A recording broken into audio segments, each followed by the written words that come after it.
Pronto, boa tarde, pessoal.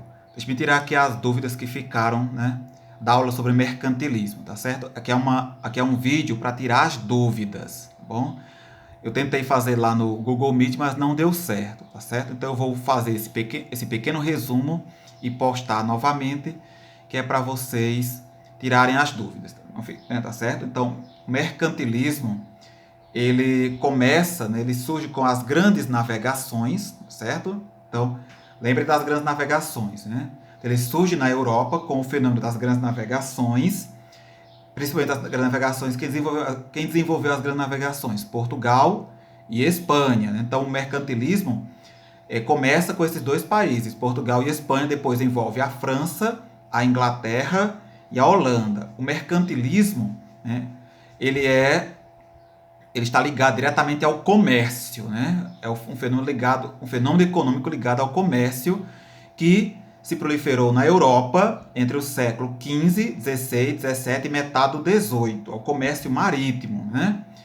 Então, ao comércio de quê? Ao comércio das especiarias. Lembra das especiarias, os temperos, né? O ouro, a prata, né? O cobre e assim por diante. Então, o mercantilismo ele vai estar ligado principalmente ao comércio dessas especiarias entre os países europeus e os países, aliás, as colônias, não países, mas as colônias da África e da América. Aí está mostrando, veja só, o ciclo mercantilista, né? O comércio entre a Europa e as Américas, o comércio entre a Europa e a África, né?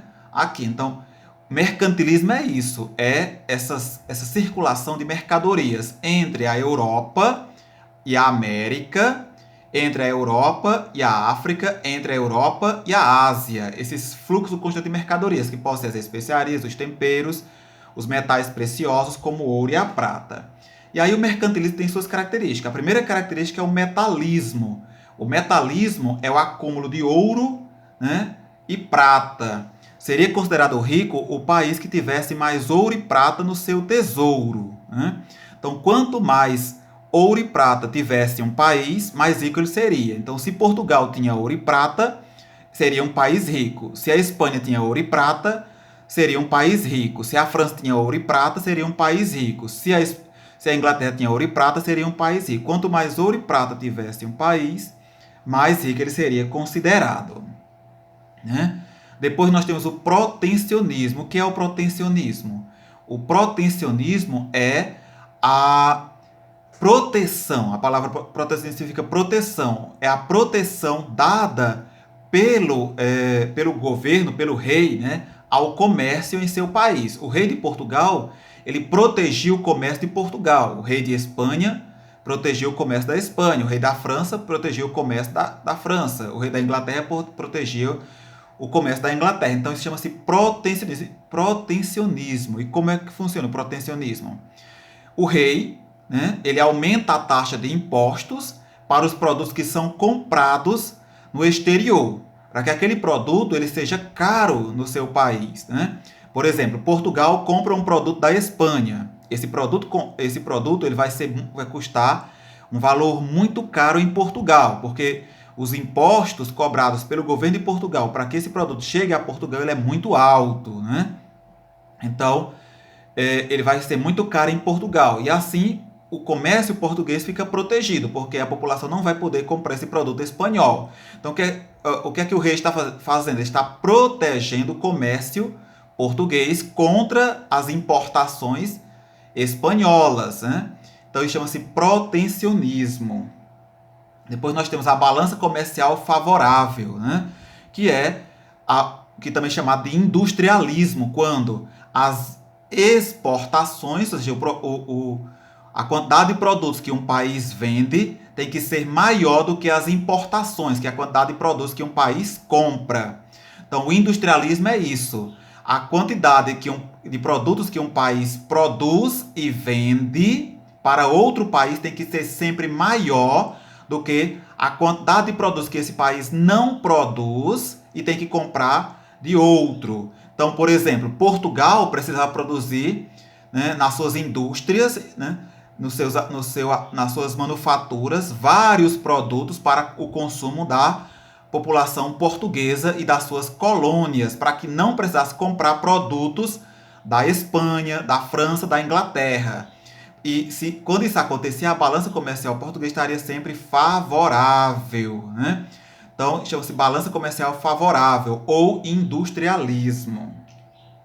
Depois nós temos o colonialismo, que é a busca de colônias. Os países da Europa, França, Inglaterra, Portugal, Espanha, Holanda, eles vão conquistar territórios fora da Europa, vão conquistar territórios na África e aqui na América. A colônia é um território conquistado por outro país e que é dominado por outro país. Essa prática chama-se colonialismo, que está mostrando o Brasil como colônia de Portugal, né? O Brasil dependia de Portugal, o Brasil era dominado por Portugal.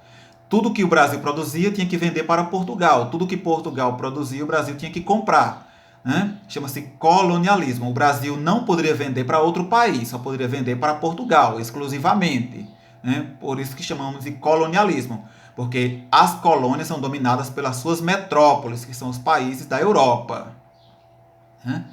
E aí está mostrando, né, todo o processo, né, mercantilista. O exclusivo comercial da metrópole com a colônia. A metrópole é o país da Europa e a colônia é o país da África ou da América dominado. Colônia é o território da América ou da África ou da Ásia dominado por um país da Europa, que chamamos de metrópole, né? A colônia tinha que comprar produtos da metrópole e tinha que vender seus produtos para a metrópole. Essa era a relação que havia entre a metrópole e a colônia. E aí está mostrando no mapa os fluxos de comércio entre a Europa, a África e a América durante o período mercantilista. Mercantilismo é isso, é uma economia baseada no comércio que é entre as metrópoles da Europa, os países da Europa e as suas colônias na América e na África, certo? Aí mostrando o reino da Espanha, a Europa no período mercantilista, né? Como era a Europa no período mercantilista, os reinos que existiam lá, Portugal, Espanha, França, Inglaterra, Países Baixos, que é a Holanda, né? Mostrando aí a África, que era outro território dominado pelos europeus nesse período, né? Aqui a América, né? O Brasil, veja só, também dominado pelos europeus, né? A Espanha, domínio de Espanha e Portugal, né? Aí a Península Ibérica, com os dois reinos mais poderosos da época, né? Espanha e Portugal, né? E aí o comércio sendo mostrado, comércio mercantilista que havia entre a Europa e suas colônias, né? A burguesia, que é a classe que se beneficia com o comércio. A burguesia é a classe rica, é a classe dos comerciantes, né? Outra classe beneficiada é a nobreza, né? O rei também é muito beneficiado com o mercantilismo, e quem não é beneficiado, claro, são os trabalhadores que continuam pobres, né, na Europa. E aí na atividade vocês têm que escrever uma história em quadrinhos, né, mostrando essas práticas, essas disputas mercantilistas, tá certo? Eu quero que vocês escrevam uma história em quadrinhos, né, com balões, né, igual estou mostrando aqui no modelo, tá certo? Desenhos e balões. É isso.